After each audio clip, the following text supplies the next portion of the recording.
Assalamualaikum warahmatullahi wabarakatuh. Okey, hari ni aku nak belanja nasi goreng special udang. Untuk bahan-bahannya kita pakai nasi, telur, ni udang special, sayur, pinggan. Okey, mula-mula kita goreng nasi dulu Goreng nasi udang. Masuk minyak, masuk cabai,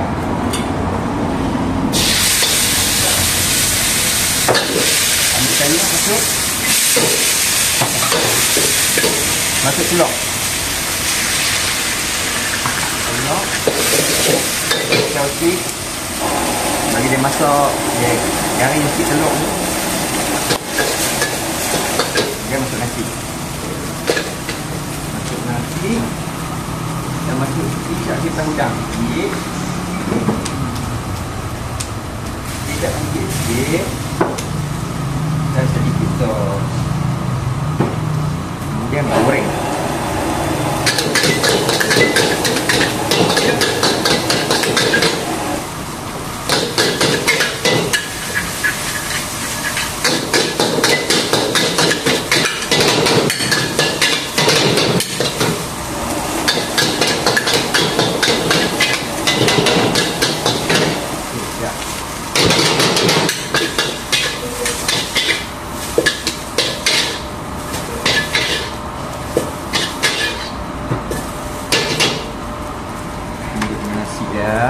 Goreng. Kemudian kita masak dia punya udang special.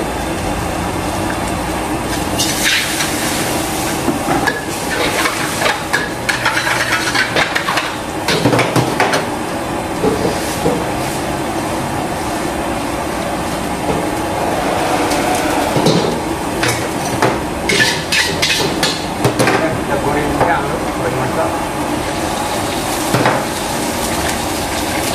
Panaskan minyak dulu.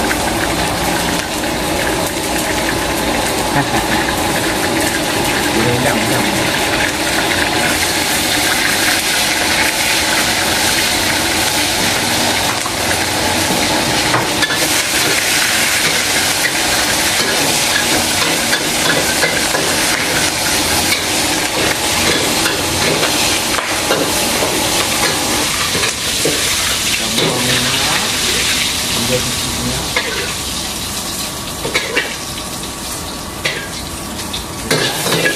Udang cuma masak ya, kemudian masuk bawang. Bawang masuk, kita masuk satu cili pekat, cili apa kacang terang, cili kacang, kemudian masuk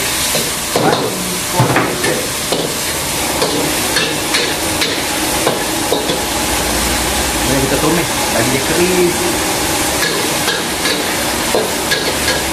Lepas kering sikit, biarkan.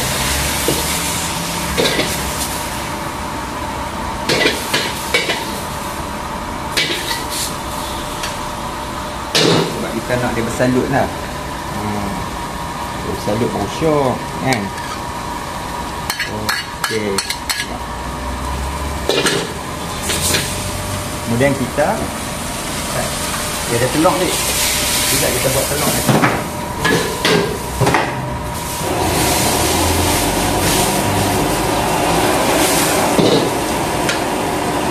Okey, ada telur.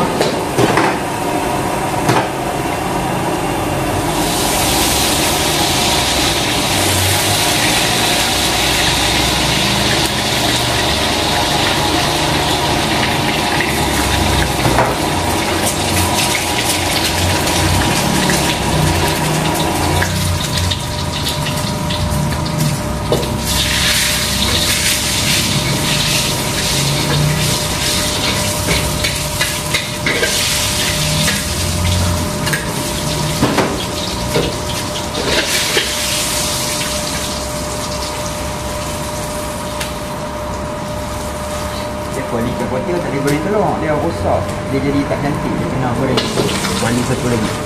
Okey, dan last kita ambil bawang goreng. Bawang goreng kita tambah atas udang. Oh, ambil sudu satu sebelah. Ini dia nasi goreng special DBTR macam tu. Okey, bye bye. Assalamualaikum.